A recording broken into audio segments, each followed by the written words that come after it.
नारायणं नमस्कृत्यं नरं चैव नरोत्तमं देवीं सरस्वतीं व्यासं ततो जयं मुदीरयेत्। नष्टप्रायेषु भद्रेषु नित्यं भागवत सेवया भगवती उत्तमश्लोकिर्भक्तिर्भवती नैष्ठिकी।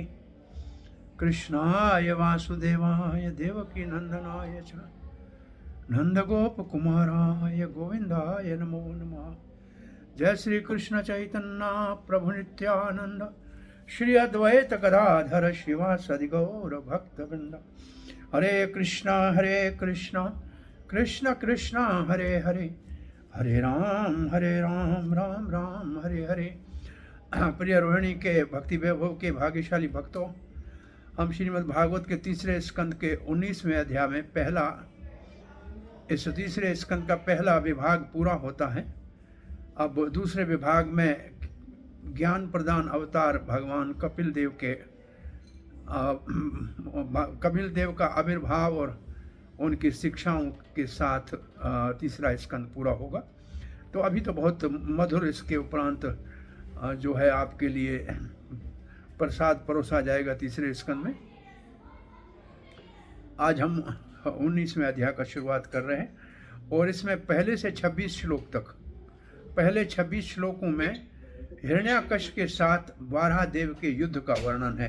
एक इसमें ऐसा श्लोक आ रहा है, वो पहले हमने जो पढ़ा है उसमें इसमें थोड़ा सा भेद दिखता है। कारण क्या है उसको देखना पड़ेगा। तो आइए पहला श्लोक पढ़ते हैं। मैत्रेय उवाच, मैत्रेय ऋषि बता रहे हैं विदुर जी को, अवधार्य विरंचस्य, विरंची ब्रह्मा जी का नाम है, विरंची शंभु, ये विरंची का मतलब ब्रह्मा। अवधार्य का मतलब जब ब्रह्मा जी ने जो प्रार्थना की उसको भगवान ने सुनी। अब विशेष जो शब्द जिसके ऊपर प्रभुपाद का तात्पर्य है वो है निर्वलीकम, निर्वलीक अमृतम। ये निर्वलीक का अर्थ है जिसमें कोई पाखंड न हो, दोष न हो, शुद्ध पवित्र पाप रहित। अब प्रभुपाद ने तुलना की है कि प्रार्थना तो देवता भी करते हैं भगवान को और प्रार्थना असुर भी करते हैं, दोनों में अंतर क्या है। देवता की प्रार्थना विकल्प जो ये शब्द है निर्व्यलिका, ये होती है देवताओं की प्रार्थना, और असुरों की प्रार्थना जो है इसके विपरीत पाप युक्त होती है। और वो उनको जब कोई देवता से वरदान मिल जाता है तो वो दूसरों के लिए दुख और संकट और उपद्रव का कारण बनते हैं। और ये प्रार्थना कैसी है, अमृतम वचः, वो अमृत वचन है। परहस्य, तो भगवान ने हंसे, भगवान हंसे। क्यों हंसे? प्रेम गर्भेण, भगवान के हृदय में इतना प्रेम उमड़ आया ब्रह्मा जी के प्रति। तो ये भगवान ने क्या किया, उनके ऊपर दृष्टि डाली। तत अपंगेन सो अग्रहीत, और भगवान ने उनकी प्रार्थना को स्वीकार किया, मुस्कुराया, उनके ऊपर दृष्टि डाली। यहां उनका अर्थ देखिए क्या लिखा है। ब्रह्मा जी के वचनों को सुनकर भगवान बड़े प्रसन्न हुए। और उनके वचन कैसे थे? पाप रहित। ये पाप रहित जो ये अर्थ किया गया है यहाँ निर्विलिक भाग। और मधुर थे, अमृत के समान। भगवान हंसे और प्रार्थना को स्वीकार किया और प्रेम युक्त कटाक्ष से या दृष्टि से ब्रह्मा जी को प्रसन्न किया। अब देखिए तात्पर्य प्रभुपाद जी का थोड़ा लंबा है। तात्पर्य है निर्व्यलिक के ऊपर, और कहते देवताओं की प्रार्थना भगवान से पाप रहित होती है और असुरों की प्रार्थना जो होती है पाप युक्त होती है। फिर प्रभुपाद जी उदाहरण दे रहे हैं। हिरण्याकश्यप के लिए भी इससे आगे श्लोक में कहा गया है कि ब्रह्मा ने कहा है मैंने इसको वरदान दिया है, पर वरदान उनको जब मिला है तो वो सबके लिए समस्याएं पैदा कर रहे थे और पाप युक्त प्रार्थना थी। उनका उद्देश्य जो था भगवान को प्रसन्न करना, विशेष रूप से ब्रह्मा जी का उद्देश्य था भगवान को प्रसन्न करना प्रार्थना से। इसलिए भगवान मुस्कुराए और उस प्रार्थना को स्वीकार किया और असुर को मारने का निर्णय किया।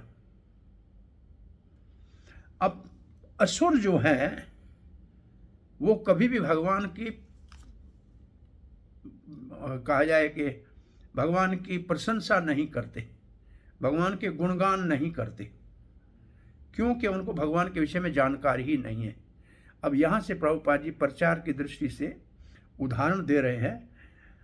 जो देवता के पास जाते हैं और प्रार्थना करते हैं, वास्तव में वो पाप की वृद्धि का ही काम करते, क्योंकि उनके पास बुद्धि नहीं है, और इस बुद्धि असुरों की पहले ही हर ली गई है। उनको अपना व्यक्तिगत लाभ क्या है ये भी पता नहीं है, अपने हित का भी पता नहीं है। अगर उनको भगवान की जानकारी भी होती तो फिर भी भगवान के पास जाने में वो कतराते हैं, नहीं जाते हैं। और वो कहाँ जाते हैं? अपनी इच्छा को पूर्ति के लिए उनको संदेह होता है कि भगवान पता नहीं पूरी करेगा कि नहीं करेगा, इसलिए वो देवता के पास जाते। इसका अर्थ क्या हुआ? अब प्रभुपाद लिखते हैं, उदाहरण दे रहे हैं। बंगाल में अपने प्रभुपाद जी अपनी अनुभूति से कह रहे हैं, बंगाल के अंदर जो लुटेरे होते थे, डाकू होते थे, वो काली की पूजा करते थे, क्योंकि वो उनकी इच्छा पूरी कर रही है। वो भगवान की प्रार्थना में संदेह करते थे, पता नहीं हमारी इच्छा पूरी करेगा कि नहीं करेगा। वास्तव में दोनों में अंतर क्या है? देवता और भगवान की पूजा और प्रार्थना का अंतर क्या है? देवता आप जितनी प्रार्थना करेंगे, जितना आप उनको अर्पण करेंगे, उतना आपको वो वापसी में फल देंगे। उनको ये उद्देश्य, उनका कभी ये उद्देश्य नहीं होता है कि उस आशीर्वाद से आपका हित होगा या अहित होगा। वो आप जानो, आपका काम जाने। परंतु भगवान जब आशीर्वाद देते हैं तो देर लगाते हैं, विचार करके देते हैं कि मेरी आशीर्वाद से इनका उद्धार होगा कि इनका पतन होगा।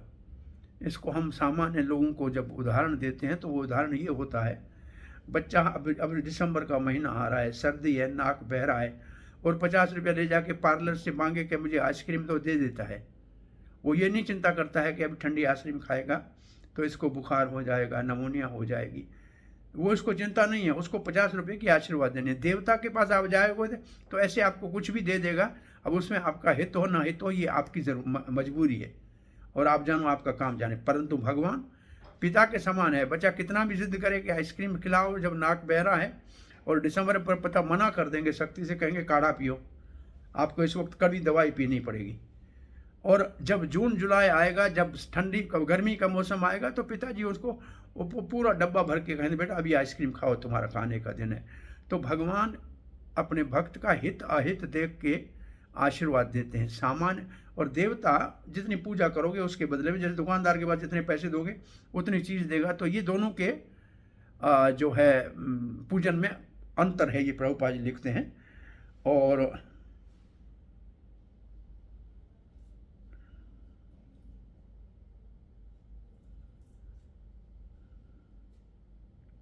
भक्त जब प्रार्थना करते हैं तो उसमें कोई भी निर्विल्क होता है, कोई भी पाखंड नहीं होता है, पाप नहीं होता है। तो दोनों की प्रार्थना में ये अंतर है।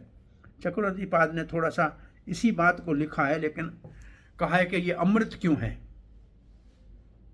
ब्रह्मा जी के वक्त जो शब्द थे वो सत्य थे। निर्विल्कम का अर्थ है सत्य, मतलब पाप रहित, पाप नहीं था, झूठ नहीं था। वो सच कह रहे थे कि मैंने इसको वरदान दिया है। ये उन्होंने 22वें श्लोक में 18वें अध्याय में कहा है, मैंने इसको वरदान दिया है। और उनके शब्द प्रेम से भरे हुए थे, अमृत थे, क्योंकि भगवान ने असुर को मारने के लिए जो है जो संध्या काल से पहले मारने के लिए भगवान ने स्वीकार किया उनकी प्रार्थना को। इसका अर्थ है ब्रह्मा शिक्षा दे रहे हैं।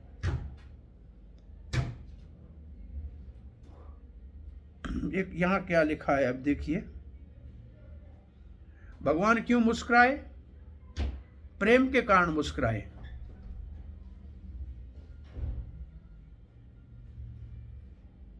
भगवान को इसलिए हंसी आई कि भगवान मुझे शिक्षा दे रहा है कि कौन सा अच्छा समय है। अब मैं सब समय जानता हूँ, तो मैं इसको कब मारूंगा मुझे मालूम है, लेकिन मुझे कह रहा है कि इसको ऐसे मारो, इसलिए उनको हंसी आ गई। एंड और फिर भगवान के कृपा की जो प्रेम भरी दृष्टि को देखा तो ब्रह्मा जी थोड़े संतुष्ट हुए, और इससे उसने कहा हाँ हाँ ठीक है, आप ठीक कह रहे हैं, आप सत्य कह रहे हैं, आप जैसे कह रहे हैं ऐसे मैं करूँगा। मैं इस असुर का अभी इसी वक्त जो है अंत कर दूंगा। आज शाम को निश्चित रूप से इसका वध कर दूंगा, क्योंकि मैं अब थोड़ा सा जो वीर्य रस का और इसके साथ युद्ध का आनंद ले लूं, फिर इसको मार दूंगा। तो इसमें आप देखेंगे कि कैसा भगवान हंसे क्यों, तो भगवान हंसे क्यों कि मुझे ब्रह्मा जी शिक्षा दे रहे हैं कि ये समय उचित है, इस समय पे आप इसको मारिए। अब मैं क्या समय नहीं जानता हूं, मैं थोड़ा सा अपना मैं आनंद ले रहा हूं लड़ने का। अब दूसरे श्लोक में कहते ततः सपत्नम मुखतस चरंतम अकुतो भयम जघान उत्पत्त्यये गदया हराओ असुरम अक्षजः। अभी अक्षय अर्थ का प्रभुपाद ने एक अर्थ लिखा है कि जो ब्रह्मा जी के मुख से उत्पन्न हुए, और वो ब्रह्मा जी के जो है नासिका से निकले, इसका अर्थ ये निकाला है। चक्रवर्ती पाद ने इसको ऐसे नहीं बताया है, और इसका अर्थ लगा है कि नीचे के जबड़े के ऊपर वार किया, ऐसे इसका अर्थ निकाला है। क्योंकि अगर इसका अर्थ हम निकालते हैं कि ब्रह्मा जी की नासी के निकले वाला वराह, तो फिर वो वराह हो जाएगा श्वेत वाराह। वो वराह फिर युद्ध तो करता है दूसरा वाराह, जो नील वाराह है या रक्त वाराह है। तो ये थोड़ा सा इसमें हमको विचार करने में कंफ्यूजन आ सकता है। प्रभुपाद लिखते क्या है, जो ब्रह्मा जी के नासिका से निकले थे भगवान, वो एकदम जंप मार के अपनी गदा हाथ में लेके असुर के जबड़े के ऊपर मारने के लिए आगे बढ़े। और हिरण्याकश जो असुर था वो क्रोध से, वो बिल्कुल निर्भय था, उनके सामने निर्भय था। ये जो शब्द है ना, अकुतो भयम, उनको कोई भय नहीं था।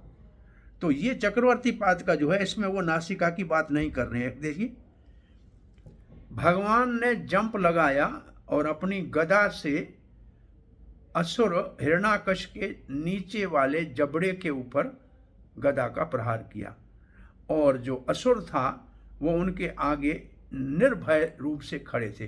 तो यहाँ देखिए वो नहीं लिखा है नासिका से उत्पन्न हुआ। तो ये अक्षजा का अर्थ है आंखों के सामने। अक्ष मतलब आंखें हैं, और जा मतलब एक अक्षजा का अर्थ है इंद्रियों से जन्म लेने वाला। तो इंद्रिय तो नासिका इंद्रिय, उससे जन्म लेने वाला, ये भी अर्थ होता है। और अक्षजा का मतलब आंख के सामने। तो ये दोनों बातें हैं, ये थोड़ा सा इसलिए ध्यान देने का है। और इसमें प्रभुपाद का तात्पर्य है ही नहीं। अब हम तीसरा श्लोक पढ़ रहे हैं। आपको कोई प्रश्न जिज्ञासा है क्या? या हाँ जी, हरे कृष्ण प्रभु, दंडवत प्रणाम। हाँ जी। प्रभु जी, इसमें जैसे हिंदी वाले में जैसे लिखा है कि ब्रह्मा के नथुने से प्रकट भगवान उछल पड़े, तो वही तो जैसे आप कह रहे हैं कि नथुने से बोलेंगे तो श्वेत वराह हो जाता है। वही तो मैं कह रहा हूँ, ये कंफ्यूजिंग है। और चक्रवर्ती ने नहीं लिखा है, विश्वनाथ चक्रवर्ती ने नासिका वाली बात नहीं लिखी है। अक्षजा का अर्थ उन्होंने कहा है आंखों के सामने। तो ये एक बात है, इसलिए बहुत बड़ा थोड़ा सा ये कंफ्यूजिंग लग रहा है। अब ये शब्द अक्षजा का अर्थ प्रभुपाद ने नासिका लिखा है, तो हमको स्वीकार करना पड़ेगा प्रभुपाद जी के भाव को। और इसका अर्थ ये है कि जैसे मैत्रेय जी दोनों वाराहों को मिक्स कर रहे हैं वो, तो ऐसे प्रभुपाद जी मानो के दोनों को मिक्स कर रहे हैं। वास्तव में ये तो नील वाराह है, लेकिन यहाँ उस वाराह को भी साथ में ले लिया है। तो इसको ऐसे समझना चाहिए, लेकिन है ये नहीं नील वाराह, ये श्वेत वाराह का काम नहीं है। ये नील वाराह ने युद्ध की, जो हमने पहले पढ़ा, और जो जीवप गोस्वामी आदि ने जिसका वर्णन किया है। तो इसलिए मैंने आपको पहले ही कह रहा हूँ कि है कन्फ्यूजिंग, ये है श्लोक, दोबारा ऐसे पढ़ने से ऐसे आश्चर्य लगता है।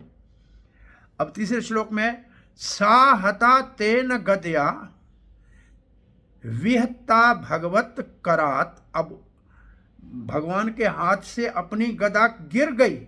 उसने ऐसे गदा का वार किया कि भगवान के हाथ से गदा गिर गई। विघूरणीत विघूरीणति अपताद रेजे, इसका अर्थ है गदा गिरी लेकिन चमक रही थी बहुत, उससे प्रकाश निकल रहा था। तद अद्भुतम इवा भवत, वो बड़ा अद्भुत था वास्तव में, ये आश्चर्य था। गदा तो भगवान के हाथ से गिरी लेकिन चमक रही थी। तो यहाँ आश्चर्य ये है, भगवान के ऊपर जब हिरण्याकश ने अपनी गदा का वार किया तो भगवान की अपनी गदा भगवान के हाथ से नीचे गिर पड़ी, और जब नीचे गिरी तो फिर भी वो चमक रही थी।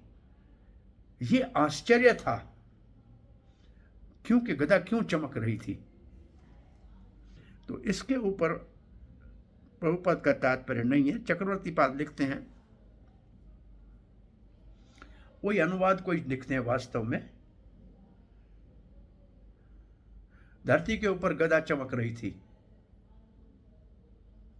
भगवान के हाथ से गदा गिरे, ये आश्चर्य था। देवता तो इसको देख के कांप गए होंगे।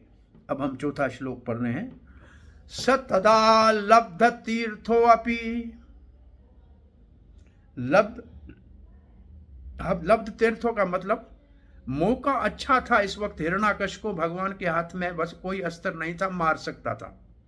न बबधे निर्यायुधम, अब युद्ध के जो नेम है कि नहथे के ऊपर बिना अस्त्र वाले को से लड़ा नहीं जाए, मारा नहीं जाए, इसका हिरण्याकश ने पालन किया। मन्यन समृद्धे धर्मम, मान्यन वो मानता था धर्म का ये नेम है, धर्म के युद्ध में बिना अस्त्र वाले के ऊपर आक्रमण नहीं करना चाहिए, द्वंद्व युद्ध में। विश्वकेशेन प्रकोपयम, विश्वकेशन भगवान का नाम है।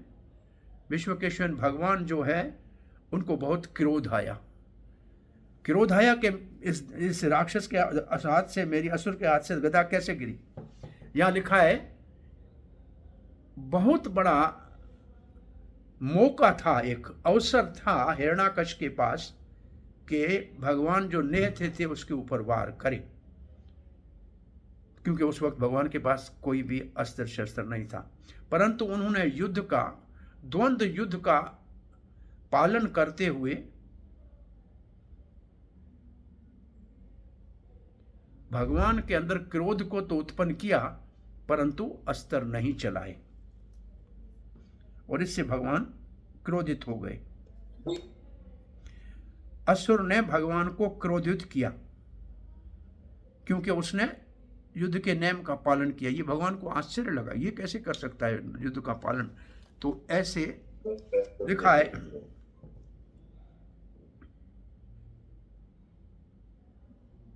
हरे कृष्ण प्रभु जी। हाँ जी, ये विश्वक्सेनम का अर्थ क्या है? भगवान का एक नाम है, लेकिन हर नाम के पीछे भगवान का एक अर्थ होता है, भगवान के नाम के पीछे, तो इसका अर्थ क्या हुआ?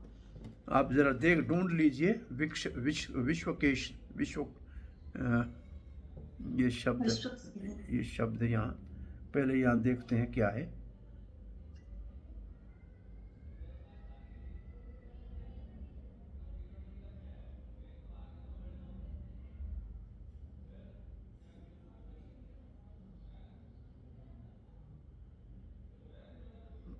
तो ये शब्द यहाँ लिखा है विश्वक्षेण, विक्षक्षेणम।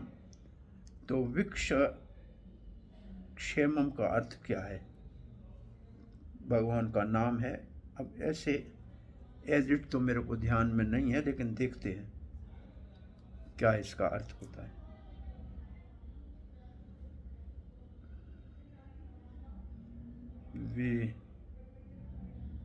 विश्व विश्व विश्व विश्व का तो अर्थ है पूरे विश्व का, और क्षेमम का मतलब जो मैं अभी देखा नहीं है, लेकिन मैं अभी समझता हूँ जो विश्व का हित करने वाला। क्षेम क्षेनम, विश्व क्षेनम का मतलब विश्व का हित करने वाला भगवान।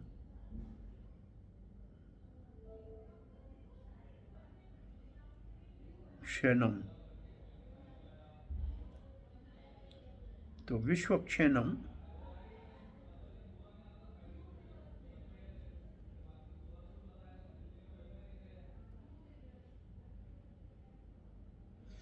इसका अर्थ है सेनापति। विश्व के न सेनापति को कहते हैं, और ये भगवान विष्णु का प्रतीक है, भगवान विष्णु का स्वरूप है, वो जो वैकुंठ में रहता है। ये इसका अर्थ गूगल से मिलता है जी। विश्व कृष्ण प्रभु जी, पहले स्कंद में भी आया ये शब्द, पहले स्कंद के श्लोक में भी आया है। इसका अर्थ ये, इन्होंने अर्थ ये लिखा है कि भगवान विष्णु जो सेनापति के रूप में सेना का नायक बनते हैं। विश्व के न सेना नायक। हु इज विश्वकेशन लिखा है, Vishwakeshan also known as Senai Moolavar.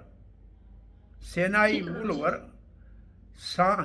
सांदीपति, which literally means army chief, the commander in chief of army of Lord Vishnu.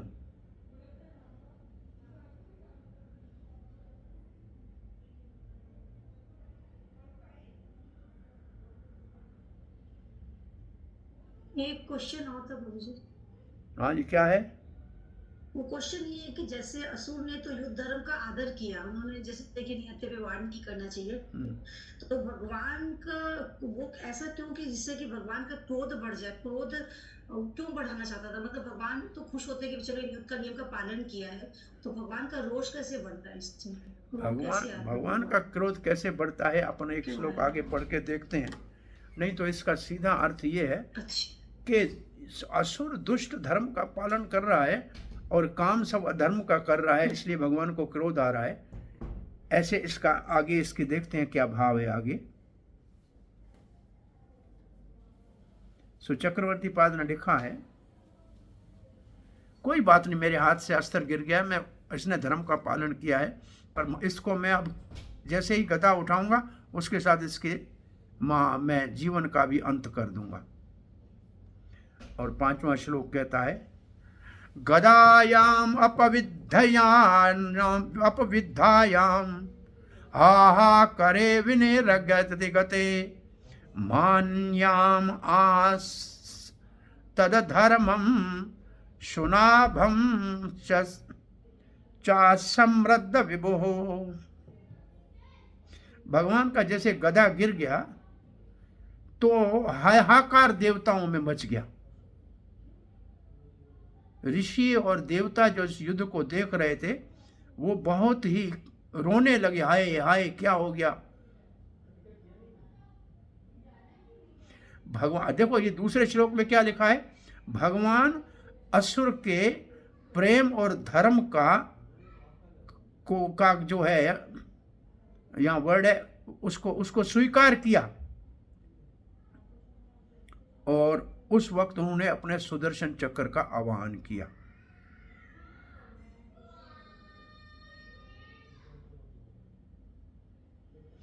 भगवान ने असुर के धर्म के पालन का आदर किया और उन्होंने अपने चक्र का स्मरण किया, और भगवान ने अपनी गदा का भी स्मरण किया।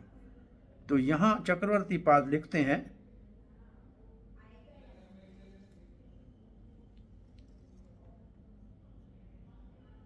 प्रिया, ओ प्रिया, प्रिया, हरि बोल।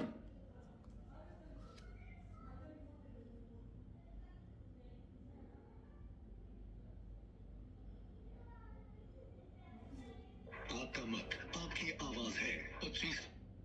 भैया यहाँ रोटर बंद थो, मां नेट बंद थी गयो, पतो कर।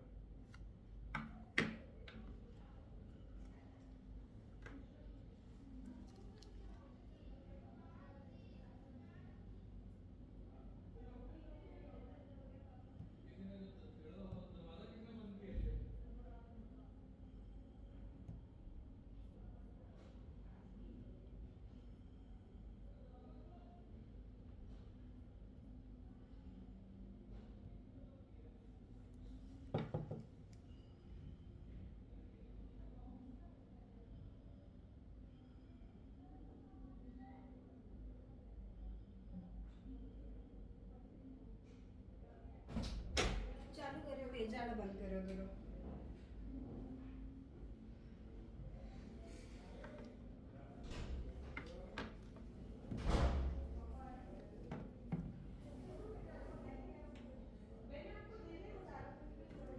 आए तो कौन है?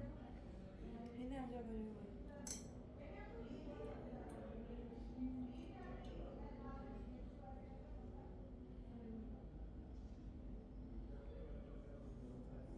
निशांत है कि हाँ निशांत देख लो। आयो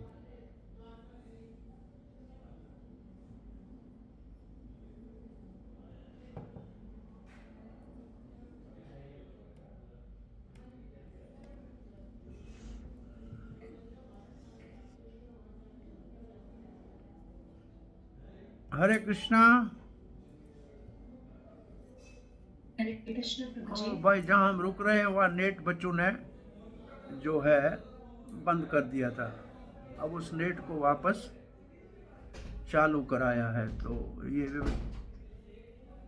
धर्म में थोड़ा सा रुकावट हो गया। तो हम चक्रवर्ती पाद के भाव को देखते हैं। अब देखो चक्रवर्ती पाद क्या लिखते हैं।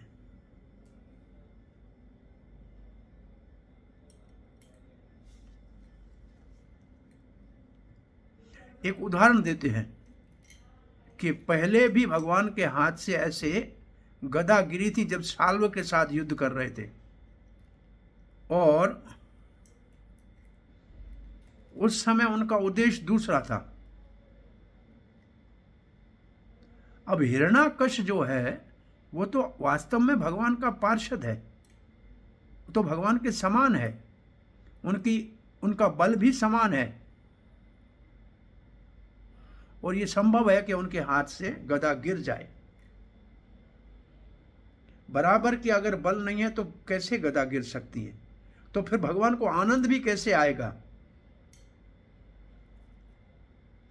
तो इससे भगवान के अंदर उत्साह बढ़ गया युद्ध के लिए कि ये तो मेरे से बराबर का है, बहुत अच्छा है, इससे लड़ने में आनंद आएगा। इसलिए यह भगवान का आभूषण है कि भगवान का गदा हाथ से गिरना कोई दोष नहीं है, ये बहुत बड़ा आभूषण है, क्योंकि भगवान को अपने भक्त से बहुत प्रेम है।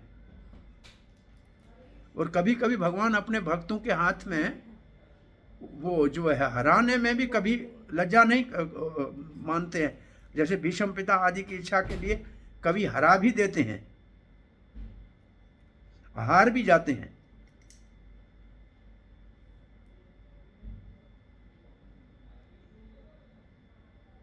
आगे वाले श्लोक में इसका वर्णन किया जा गया है। इसका अर्थ है भगवान ने अपने भक्त को पहचान लिया, इसलिए भगवान ने चक्र का आवाहन किया।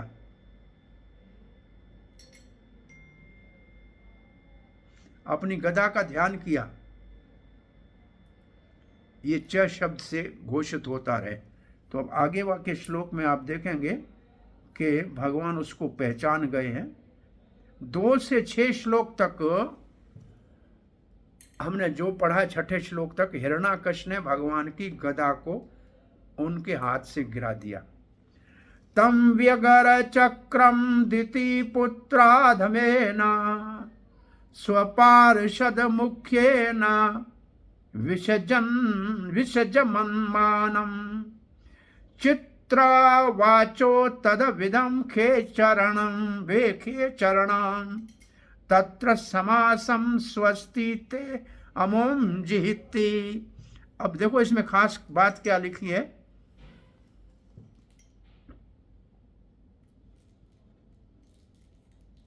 अब जरा अनुवाद पढ़िए कोई इसका। कृष्णा, जब चक्र भगवान के हाथों में घूमने लगा और वे अपने बैकुंठवासी पार्षदों के सहकार से, जो तिथि के नीच पुत्र हिरण्याक्ष के रूप में प्रकट हुआ था, खेलने लगे, तो अपने अपने विमानों से देखने वाले प्रत्येक दिशा से विचित्र विचित्र शब्द निकालने लगे। उन्हें भगवान की वास्तविकता ज्ञात न थी, अतः वे चिल्ला पड़े, आपकी जय हो, कृपा करके उसे मार डालें। अब उसके साथ अधिक खिलवाड़ ना करें। अब देखो इसमें जो चक्रवर्ती बात कहे थे, भगवान ने चक्र का आवाहन किया तो इनको पहचान लिया कि ये मेरे पार्षद हैं, दिति के पुत्र। तो इसका अर्थ है कि भगवान को क्यों क्रोध बढ़ा, क्योंकि समान वाले से युद्ध करने में आनंद आता है, इसलिए और उत्साह बढ़ गया। ये चक्रवर्ती पाद ने शब्द लिखे और इसका तात्पर्य श्रील प्रभुपाद जी ने नहीं लिखा है। चक्रवर्ती पाद लिखते हैं, भगवान के हाथ में चक्र था, वो व्यग्रता से आना चाह रहा था और भगवान मुझे याद कर रहे हैं, तो चक्र ऐसे। वैसे भगवान के अस्त्र जो हैं ना, ये अस्त्र नहीं है, ये शस्त्र है। अस्त्र और शस्त्र में क्या अंतर है, कोई बताएगा?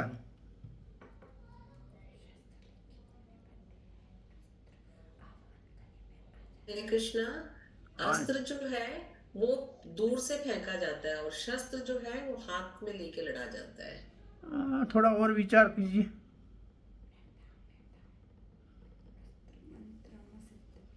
देखो, ब्रह्म अस्त्र है, आग्नेय अस्त्र है, इनका कोई अस्त्र, ये कोई अस्त्र नहीं है, ये मंत्रों से आवाहन किया जाता है। ये इसके लिए कोई मंत्रों से जिसको बहुत सूक्ष्म प्रकट किया जाए वो अस्त्र, और जो हाथ में लेके लड़ा जाए वो शस्त्र। तो तलवार भी शस्त्र है, भाला भी शस्त्र है, धनुष भी, बाण सब शस्त्र है। ये सब शस्त्र में आते हैं। अस्त्र जो मंत्रों से आवाहन किया जाता है। तो ये जितने भी अस्त्र और शस्त्र हैं भगवान के, ये सब मूर्तिमान व्यक्ति है। ये सुदर्शन चक्र भी मूर्तिमान व्यक्ति है। ऐसे श्री रामचंद्र जी को जब दिव्य अस्त्र शस्त्र देने लगे विश्वामित्र, तो सारे अस्त्र शस्त्र मूर्तिमान रूप में आके खड़े हुए और कहा, राम जी हमें स्वीकार करो। राम जी ने कहा, मैंने आपको स्वीकार किया, अब आप अपने अपने स्थान पे जाओ, जब मैं आपका आवाहन करूं।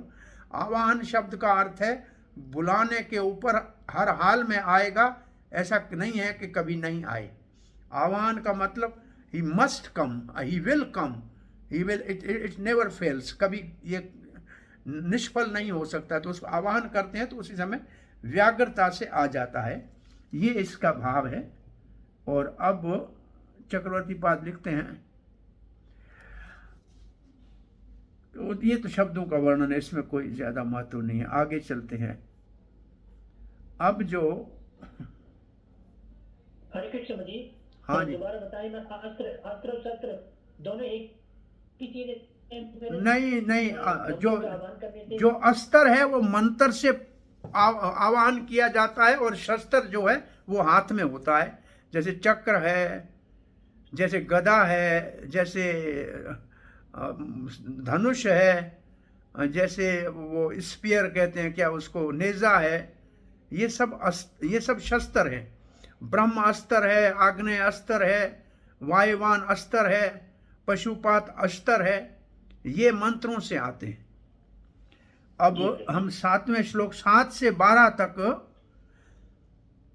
भगवान हिरण्याकश की गदा को फेंक देते हैं। जैसे उन्होंने फेंका था ऐसे भगवान फेंकते हैं।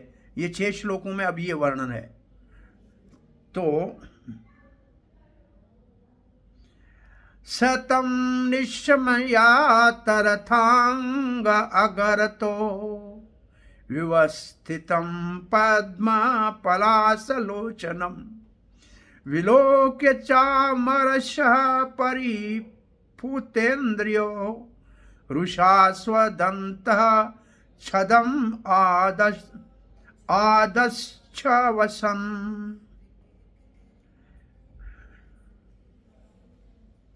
जब असुर ने, हिरण्याकश ने भगवान को देखा, कैसे भगवान थे? उनकी आंखें कमल के दल जैसी थी और उनके सामने वो खड़े थे और उनके हाथ में सुदर्शन चक्र था।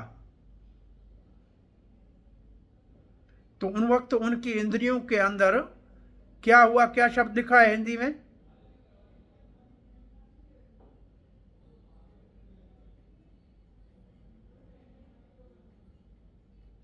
क्रोध से भरे हुए इंद्रियां,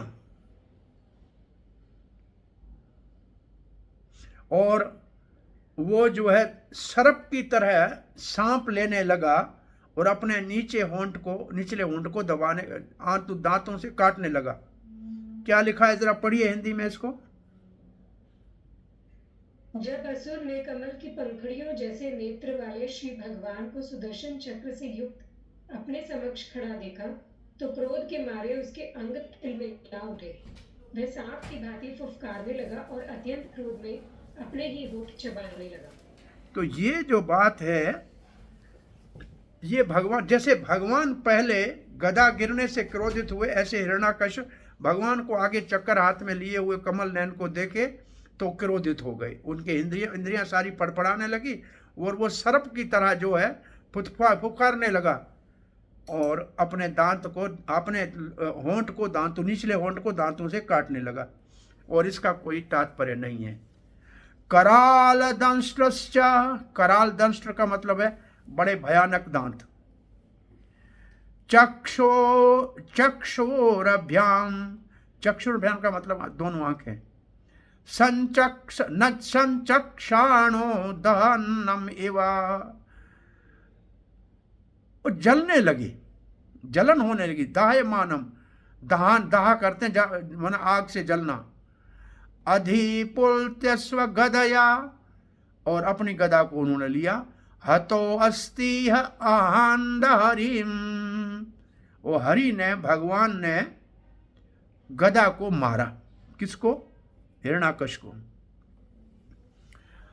वो हिरण्याकश्यप कैसा था? भयानक दांत वाला था। और भगवान, वो चाह रहा था कि मैं भगवान को जला के भस्म कर दूंगा, जैसे सांप की तरह फुफकार रहा था। और ऊपर आकाश में जंप लगाया और उन्होंने अपना गदा भगवान के ऊपर फेंकने का प्रयास किया।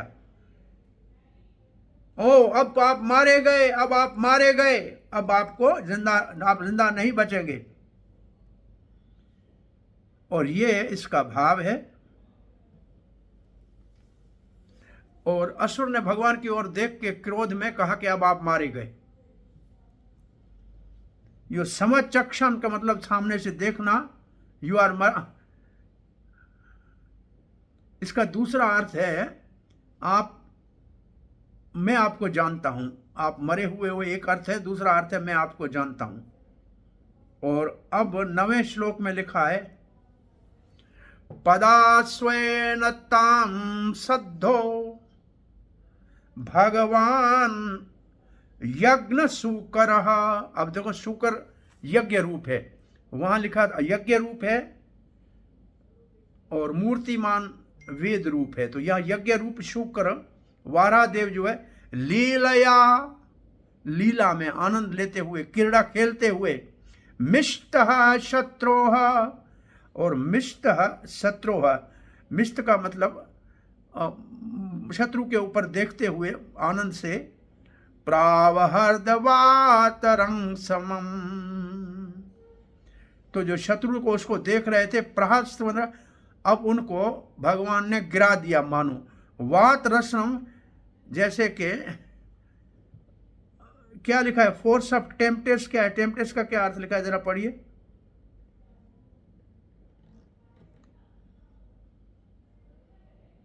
हे साधु विदुर, समस्त यज्ञों के बलि के भोक्ता श्री भगवान ने अपने सूकर रूप में अपने शत्रु के देखते देखते तूफान के वेग से आ रही उसकी गदा को खेल में अपने बाएं पांव से नीचे गिरा दिया।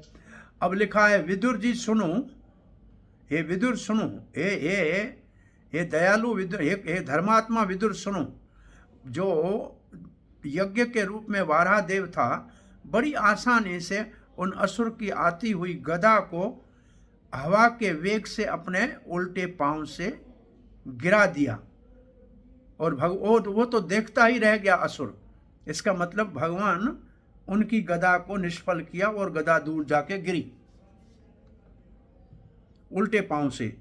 इसका मतलब भगवान के लिए कुछ भी नहीं था, खेल के समान था।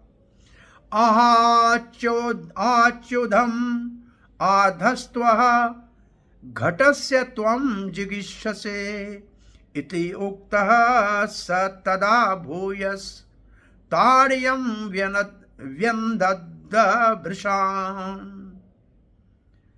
और भगवान ने कहा, क्या कहा? जाओ जाओ अपना गदा उठा के आओ और फिर आके प्रहार करो। मुझे बड़ी उत्सुकता है आपसे लड़ने की, और आपको भी उत्सुकता है। और ऐसे भगवान ने जब उसको ललकारा, दोबारा उन्होंने भगवान के ऊपर गदा का वार किया। आप लड़ना चाहते हो, आप लड़ने की इच्छा है ना, तो उठाओ अपना अस्त्र फिर और उत्साह के साथ आओ, मेरे से लड़ो। भगवान ने ऐसे संबोधन किया तो असुर ने पुनः अपनी गदा को उठाकर भगवान के ऊपर बहुत बड़ा जो है घोष करते हुए, आवाज निकालते हुए वार जो आक्रमण किया। इसको भी भगवान ने उत्साहित किया असुर को, तो आओ मुझसे लड़ो। अब 11 श्लोक। ताम सापततिम वीक्षय भगवान संवस्थितः जघार लीलया प्राप्तम गुरुतम इव पंगिम। ये पनगिम जो है, ये उदाहरण है सांप का। अब क्या लिखा है इसका अनुवाद देखिए। भगवान ने सामने से आती हुई गदा को हिरण्याकश्यप देखा। भगवान वहीं खड़े रहे, अटल जहां वहां खड़े हुए थे, और उन्होंने उनकी गदा को अपने हाथ में जो है वो कैच कर लिया, अपने हाथ में उसको पकड़ लिया, जैसे गरुड़ सांप को पकड़ता है। अब उदाहरण क्या दिया? गरुड़ जैसे सांप को पकड़ता है। इसका अर्थ हिरण्याकश्यप की गदा थी सांप, और भगवान का था उदाहरण है गरुड़ की तरह। जैसे सांप गरुड़ के सामने निर्बल हो जाता है, ऐसे हिरण्याकश्यप की गदा भगवान के सामने बेकार हो गई, और भगवान ने उसको हाथ में पकड़ लिया।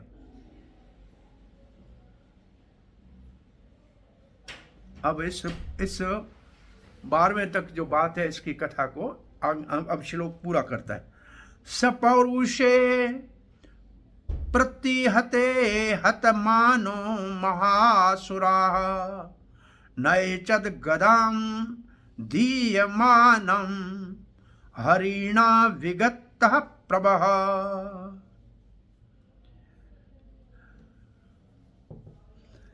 और इस भगवान के बल ने उसको जरा विचलित कर लिया, और ये महाबली जो असुर था उसको तो निरादर हो गया, और वो तो बड़ा जो है जिसको उसको किया गया,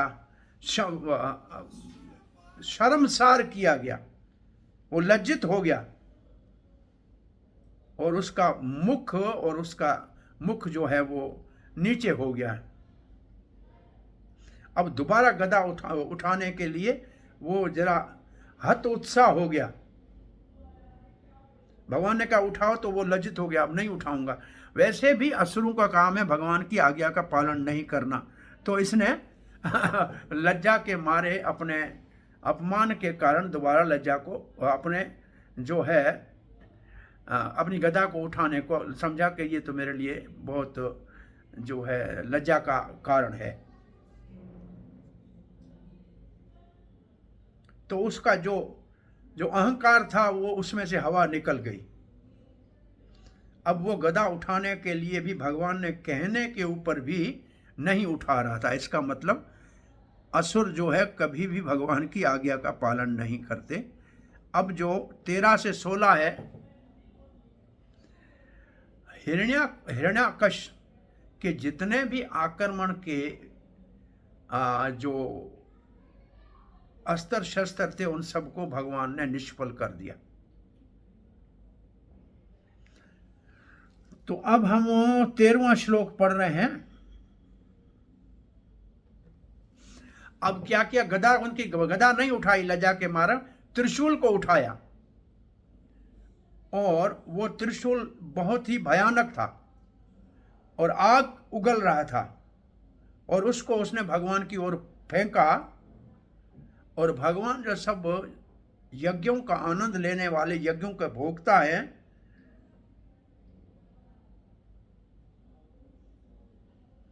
और फिर लिखा है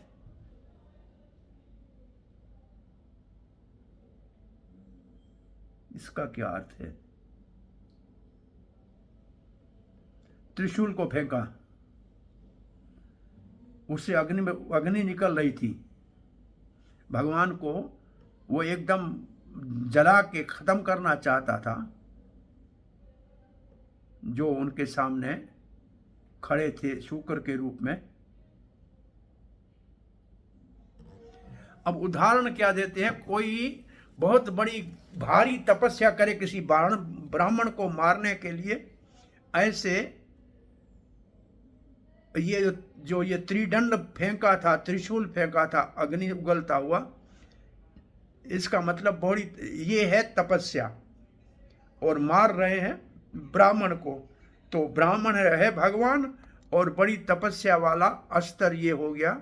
उसकी उपमा दी गई त्रिशूल से अपने हिरण्याकश की।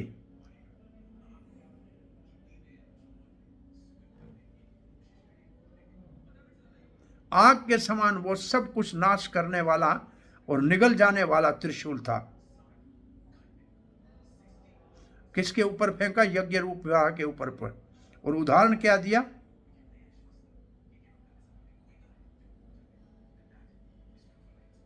उदाहरण दिया कि उनका ये कार्य कितना नीच था, किसी का इसमें कोई बड़ी बात नहीं थी।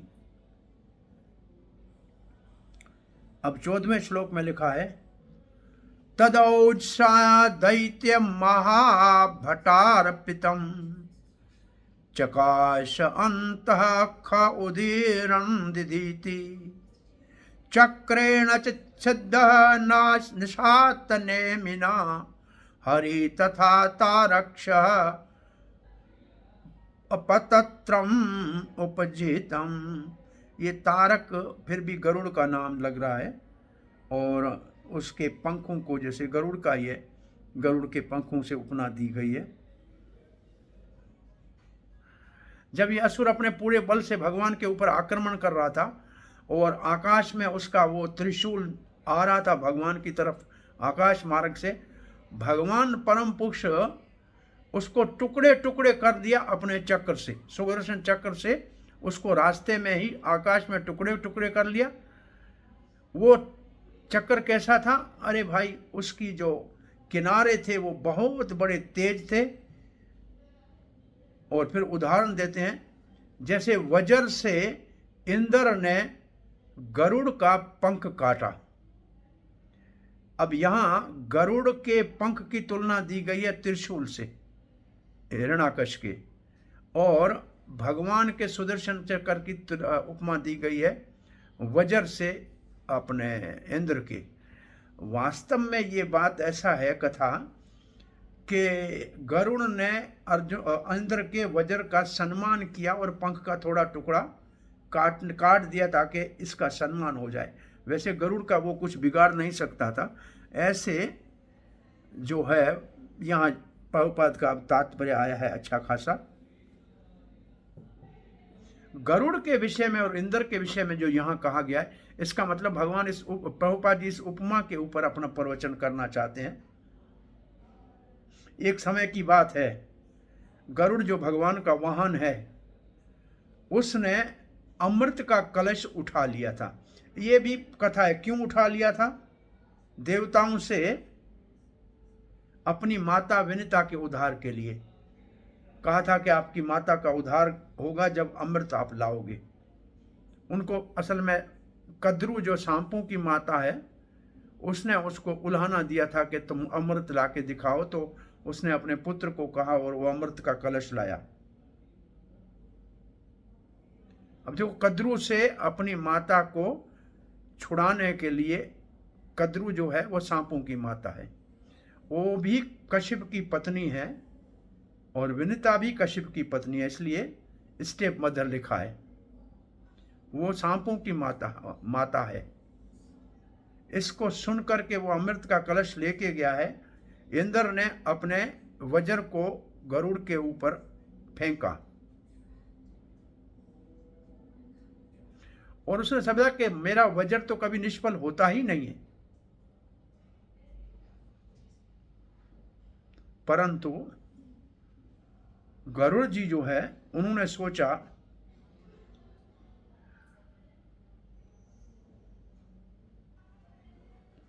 उन्होंने उनका आदर करते हुए उस वज्र को भगवान के अपने इच्छा समझकर एक पंख का टुकड़ा गिरा दिया, उस वज्र के साथ उसका आदर किया। और इसका अर्थ है कि ये वज्र तुम्हारा हमारे पंख के टुकड़े के समान भी नहीं है।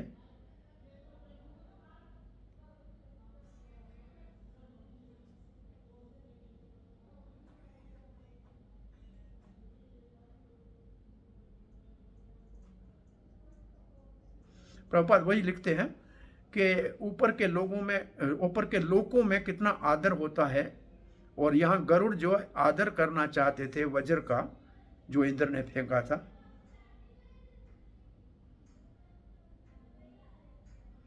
कोई बात नहीं, थोड़ा पंख का टुकड़ा कट जाने दीजिए, इस वज्र का सम्मान हो जाएगा।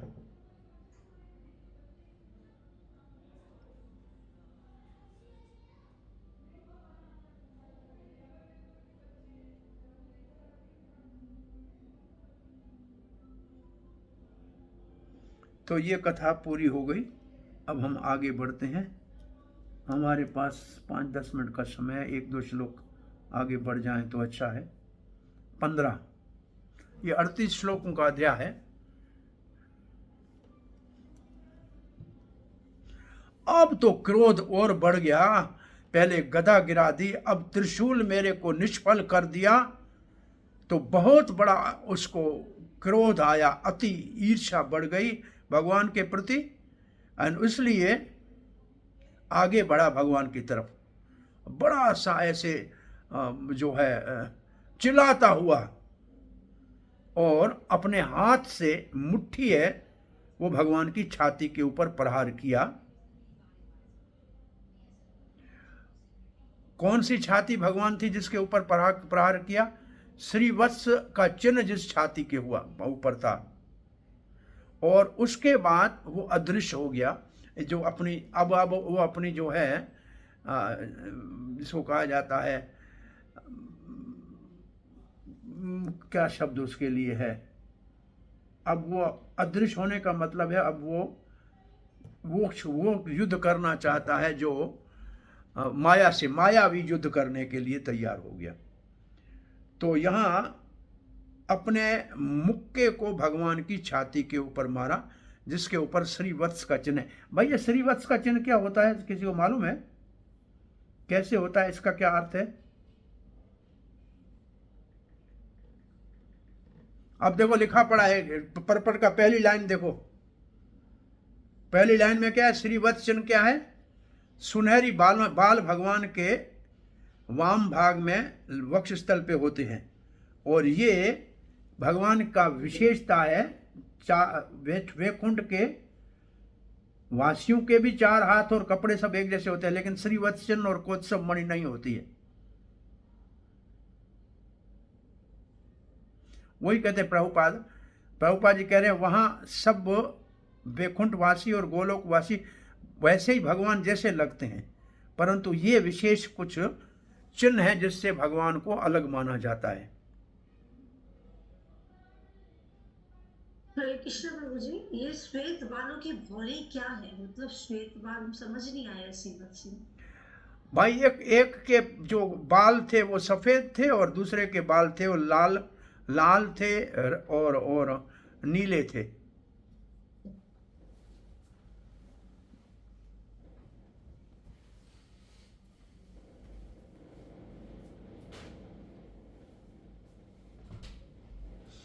अब हिरण्याकश्यप ने कहा आमने सामने वाले युद्ध में कुछ लाभ नहीं है, तो उसने मायावी युद्ध शुरू किया।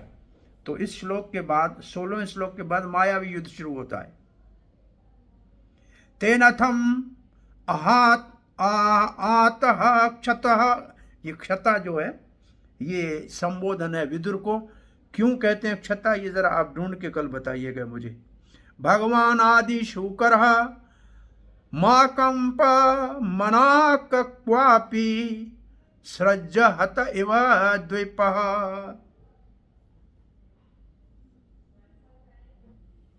इस प्रकार से असुर हिरण्याकश ने, विदुर जी सुनो तो सही, भगवान जो अब शूकर के रूप में थे,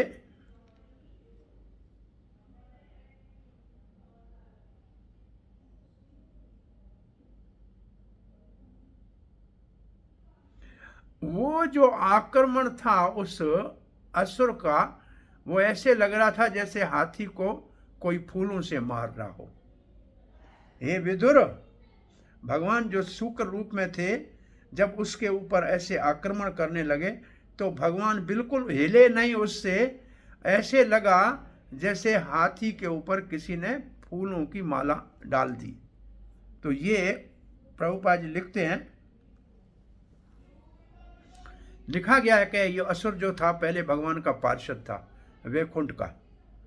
कैसे भी उसको भगवान से युद्ध करने के लिए धरती के ऊपर आना पड़ा, और ये युद्ध उसकी मुक्ति का एक मार्ग था, और भगवान उससे युद्ध करने में आनंद ले रहे थे। और जैसे पिता अपने बच्चे के साथ लड़ाई करता है, अब देखो बच्चे के साथ घर में पिताजी ऐसे मुकामुकी करते हैं, ऐसे कभी कभी पिताजी आनंद के लिए एक दिखावे वाली लड़ाई करते, मारने के लिए नहीं होते, दिखाने वाली लड़ाई होते अपने छोटे बच्चों के साथ, आओ आओ मुझे मुक्का मार के दिखाओ। ऐसे ही भगवान हिरण्याकश के साथ खेल रहे थे, और ऐसे लग रहा था कि हिरण्याकश जो मार रहा है वो भगवान के शरीर पे ऐसे लगा जैसे पुष्पों की माला कोई डाल रहा है। उस दूसरे शब्दों में तो भगवान लड़ने का आनंद ले रहे थे, और उस आनंद में भगवान को इस आनंद आ रहा था। इसका अर्थ यह है कि बच्चा जब छोटा पिताजी को मारता है तो उसके लिए कोई आघात नहीं होता है। तो यहाँ ये तुलना प्रभुपाद जी ने दी है। मनाक means not even a little,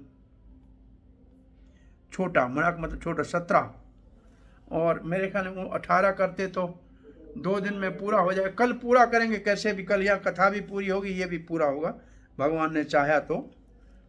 हरे कृष्ण प्रभु जी। हाँ जी। एक चीज पूछनी थी प्रभु जी, जैसे आपने अभी यहाँ पे ना लास्ट कुछ श्लोक में तो आया था कि हिरण्याक्ष और भगवान इक्वल शक्ति वाले थे, तो युद्ध करने में आनंद आ रहा था, तो वो उनके ना गदा को फेंक पाए। यहाँ पे जो रिलेशन दिया गया है वो ऐसे दिया गया है, पिता का है और पुत्र का है, तो उनमें तो समान शक्ति नहीं होती, वो तो समान शक्ति से नहीं है। तो यहाँ पे अगर समान शक्ति से मारा गया तब तो भगवान को लगेगा, या भगवान फील करेंगे कुछ उदाहरण। अलग-अलग ये उदाहरण जो दिया गया है, इसका अर्थ है कि ये लड़ाई नकली थी, जैसे बेटे बाप में होती है। इसका अर्थ शक्ति के तुलना करने का नहीं है। इसका अर्थ है शक्तिशाली था हिरण्याकश, कोई भी उसके सामने देवता भी टिक नहीं पाता था, ये तो सत्य था। लेकिन भगवान उससे लड़ रहे थे, ये मॉक फाइटिंग थी। मॉक फाइटिंग का मतलब ये एक बनावटी युद्ध था, वास्तविक युद्ध नहीं था जैसे बच्चे और बाप में होता है। तो ये जो उदाहरण है वो दूसरे दृष्टिकोण से दिया हुआ है, ये शक्ति की दृष्टिकोण से नहीं है। ये भगवान जानता था मेरा पार्षद है, इसके साथ मैं युद्ध करने के आनंद लेने के लिए आया हूँ। जैसे बाप बच्चे के साथ युद्ध करता है, ऐसे ये युद्ध हो रहा था। बल शक्ति तो बराबर थी, लेकिन ये उदाहरण दूसरे दृष्टिकोण से दिया हुआ है। आप समझ रहे हैं इसको? अभी ये मॉक फाइटिंग है। मॉक के लिए क्या शब्द लिखा है? इसके बाद हिरण्याकश ने बहुत मायावी दिया प्रभु जी, बनावटी। क्या? बनावटी दिखावटी, एक झूठा, ऐसा, ठीक है। तो अब ये जो श्लोक हम 18वां पढ़े, 17वां या 18वां जो भी पढ़ रहे हैं, इसमें लिखा है कि हिरण्याकश ने बहुत मायावी प्रकार से भगवान के ऊपर आक्रमण किए, और भगवान की योग माया थी। अब वो उसका क्या बिगाड़ सकता था? वो तो एक मायावी युद्ध कर रहे थे, भगवान तो योग माया के पति हैं। परंतु जो देखने वाले देवता थे उनको बड़ा जो है उसको बड़ा डर लगने लगा। ऐसे लगा कि अब विश्व का जो है वो प्रलय होने वाला है। तो ये जादुई अब वो कर रहा है वार।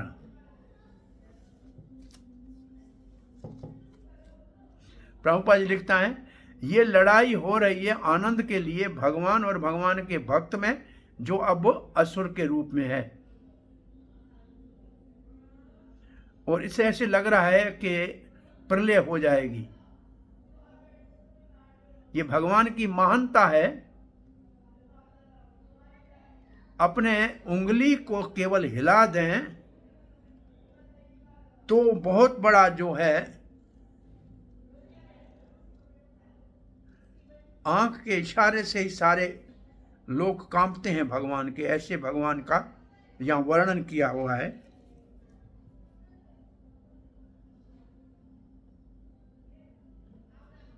श्लोक में शब्द क्या थे? 17 में अधर अथ उरुधासृजम मायाम योग मायेश्वर हरो। वो तो कर रहा था अपने, उसकी माया कौन सी थी? वो तो थी एक माया संसारी, और भगवान की थी योग माया। याम विलोक्य प्रजा तरसा, जो देवता देख रहे थे वो बहुत बड़े दुखी हो गए। तो जैसे प्रलय होने वाली है। ये 18वां श्लोक पढ़ते हैं। और 17 से 22 तक हिरण्याकश जो है अब एक इल्यूजन के लिए क्या शब्द लिखा है हिंदी में?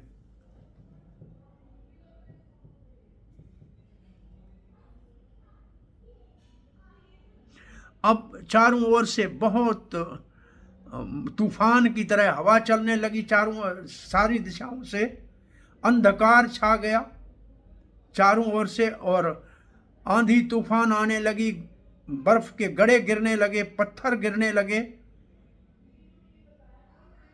हर कोने से, हर दिशा से। ऐसे लग रहा था कोई मशीन गन चला रहा है। प्रभुपाद ने इसको मशीन गन लिखा है। क्षेपणाही, क्षेपणाही का अर्थ मशीन गन, मतलब जैसे कोई चीज किसी के ऊपर फेंक के मारी जाए, तो इसको प्रभुपाद ने मशीन गन लिखा है।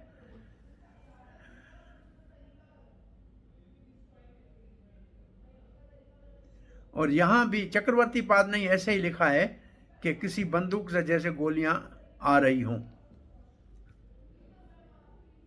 इसका भी तात्पर्य नहीं है 19वें श्लोक में। आकाश में सारा तारा मंडल जो है वो अदृश्य हो गया, क्योंकि इतना सारा आकाश में बादल छा गए थे, कुछ नहीं दिख रहा था।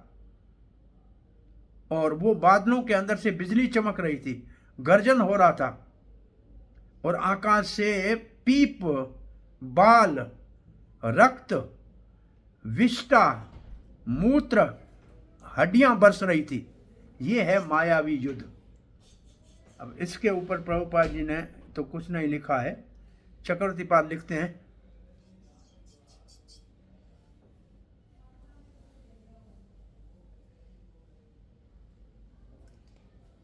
ऐसे लगता है कि भगवान युद्ध के आनंद में उस समय से आगे निकल गए जो ब्रह्मा जी ने कहा था। तो यहाँ अब हम हमारी कथा को विराम देते हैं।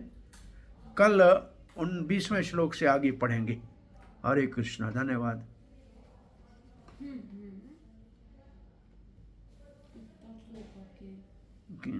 बंद करना।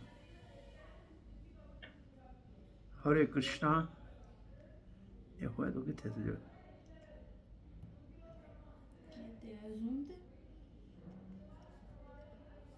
है तो ये कौन लोगों पे। हरे कृष्णा। कोई प्रश्न जिज्ञासा है? हरे कृष्णा। प्रभु जी दम प्रणाम। हाँ जी। प्रभु जी, मैंने ना ये सुना था कि जो पूतना का भाई था ना बकासुर, तो इसलिए है ना उसको तो ब्रह्म ज्योति में लीन हो गया था वो, और इसलिए पूतना को गति दूसरी मिली थी, उसकी गति दूसरी थी, क्योंकि उसके घर से उसकी गति हो गई थी पहले उसके भाई की, तो उसका घर भक्ति के प्रोसेस में आ गया था।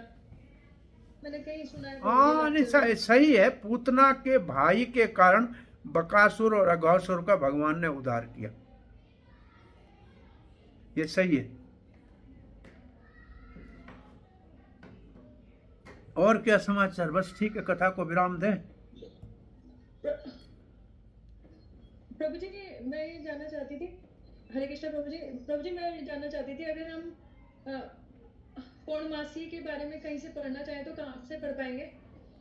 पूर्णमासी के लिए तो एक किसी अलग जगह पे तो मेरे को ध्यान में नहीं है। भगवान की लीला में भाग लेने वाली पूर्णमासी है, और योग माया है, पूर्णमासी है, ये सभी भगवान की अंतरंग शक्ति के माध्यम से लीला शक्ति का ये सब स्वरूप है। इसको अलग थोड़ा बहुत कहीं ना कहीं मिलेगा भागवत के 10वें स्कंद में। जनरली वृंदा देवी है, पूर्णमासी है, ये सब भगवान की लीला के सहायक है, लीला शक्ति के अंतर्गत आते हैं। ये प्रोजेक्ट हरे कृष्णा प्रोजेक्ट गोपाल चंपू में बड़ा अच्छा लिखा हुआ है इसमें। वो बताइए इनको कहाँ है? गोपाल चंपू में ही ढूंढ लेंगे। हाँ गोपाल चंपू पढ़े ना, उसमें है प्रोजेक्ट वर्णन। नहीं, मैं कहता हूँ 10वें स्कंद भागवत में बहुत सी जगहों पे आपको इसका मिल जाएगा अर्थ।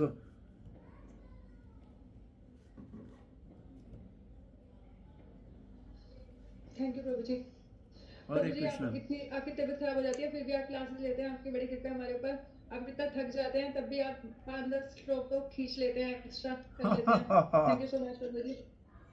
वो मैं क्या कर सकता हूँ, जिसको पूरा करना है अब क्या करें। है हालांकि डॉक्टर तो बोला मुझे आप मौन व्रत धारण करो अगर आपको ठीक होना है तो। और वो भी भक्त डॉक्टर है, उसके पास मैं गया था, आप सबका गुरु भाई है, तो कह रहा था अब कर नहीं सकते, अब मैं क्या करूं। अच्छी बात है प्रभु जी, आप नहीं कर सकते, हमारे ऊपर कृपा हो रही है आपकी। आप कृपालु बने, आप दयालु बने के लिए। हाँ दयालु। आप दयालु भगवान की जो इच्छा। ये आपकी कृपा है प्रभु जी। कृष्ण भगवान की कृपा है सबके ऊपर, प्रभुपाद की कृपा है जी। और कोई प्रश्न जिज्ञासा नहीं हो तो वांछा कल्प